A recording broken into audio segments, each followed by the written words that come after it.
Porque isso que o Álvaro falou é verdade, assim, todo mundo tá meio pirado, né, cara? E as redes sociais... Eu acho que é porque a gente não sabe lidar com isso daí. O ser humano não sabe lidar com todo esse acesso, que a gente tem toda essa informação, e tá todo mundo conectado 100% o tempo inteiro, fazendo comparações entre si o tempo inteiro, e as redes sociais favorecem isso cada vez mais. Eu não sei, cara, como é que a gente faz pra mudar isso, porque eu não sei se a gente tá interessado em mudar. Então, a gente teria que ter pensamento crítico, análise interna para ver que isso não está funcionando bem, né? O primeiro passo é você falar, tem algo que está dando errado comigo. Como eu estou há bastante tempo na área, quando a gente começou a ter as primeiras redes sociais, pensa na mudança que foi para um ser humano pós-redes sociais. Antes da internet, tudo que você tinha de notícia, 90% das notícias que você recebia era do seu contexto. Faz sentido para você, né? Tá chovendo aqui, mudou o prefeito, aconteceu alguma coisa no Brasil. Quando entra a rede social, hoje você recebe informação de outra cultura, em tempo real, de algo que para você tem um outro significado, não faz sentido. Então a gente é bombardeado de um monte de coisas que a gente não está preparado para lidar. Isso dá uma sobrecarga bastante grande. Uma coisa que o Álvaro pode reforçar, o nosso cérebro faz 3 coisas para a gente sobreviver. Que é economizar energia, procurar o prazer e diminuir a dor. O que acontece quando você está sobrecarregado? Você quer fuga. Então, qual é a fuga mais fácil que a gente tem hoje? As redes sociais. Se você deixar... E os streaming, tá? Vamos colocar aqui que o streaming tem uma parcela bastante grande de ocupar tempo e ser fuga para a maior parte das pessoas. E aí eu até brinco, quantas vezes que as pessoas assistem série, ficam lá maratonando, uma série que você nem gosta, fofo. Você fica lá, assiste o próximo episódio, você nem quer assistir aquilo, mas você continua naquele processo infinitamente. Então, de novo, né? Tem que parar para pensar, tem que sentir, tá fazendo mal para mim, eu tô vendo sinais aqui, eu tenho que ver o que eu posso fazer para mudar isso, né? Eu acho que uma maneira de a gente fazer recortes temporais na história é a partir dos incentivos que são dominantes. Para mim, a questão que ajuda a caracterizar melhor internamente, no meu modelo mental, o que a gente vive é a política de incentivos da repetição. Então, e é a política de incentivos que, no final das contas, traz a algoritmização do pensamento em primeiro lugar.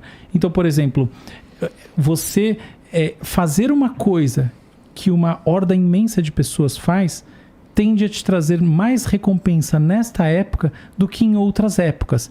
É neste sentido muito objetivo que eu acho que existe um problema de autenticidade que dá angústia existencial nas pessoas. É assim... Não tem nada de errado em você gostar de assistir filme da Marvel, você fazer dancinha, o que for.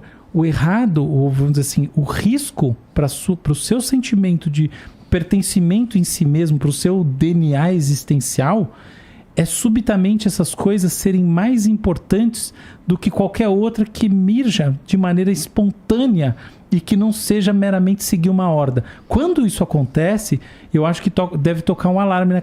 Você deveria, a pessoa, parar para pensar se tem alguma coisa de errado acontecendo. Então é assim que eu vejo. E aí, por exemplo, estamos fazendo um paralelo sobre trazendo isso aqui agora para o plano do presente da nossa discussão sobre chatbots e assuntos relacionados. Eu não acho que há qualquer problema no uso do ChatGPT, nem nada.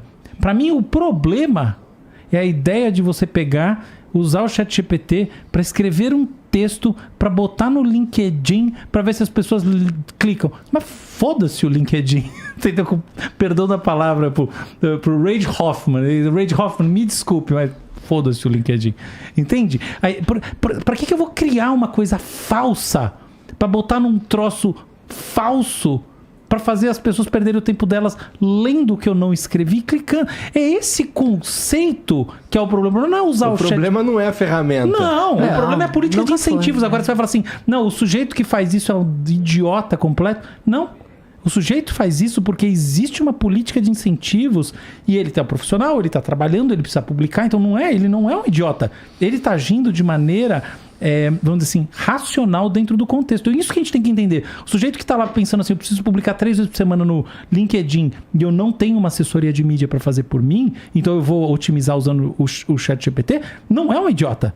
O problema é que existe um condicionamento que pressiona esse sujeito a agir assim. E que ao invés de valorizar, que teria que ter outro desenho institucional, o único texto que ele faz uma vez por mês que é verdadeiro e que reflete uma coisa que ele sente. Você entende a questão toda? Então não é a pessoa que publica ou que faz...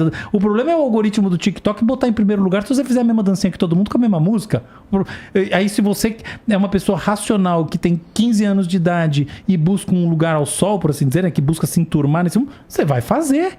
Você entende? Porque a recompensa é boa. Isso, não é que quem faz é idiota, não é nada disso. A questão é, existe uma política de incentivos que é perversa em todas essas coisas, que não é o único lado, tá? Eu acho que eu sou profundamente otimista, acho que a gente tá muito melhor hoje do que qualquer outro momento da história.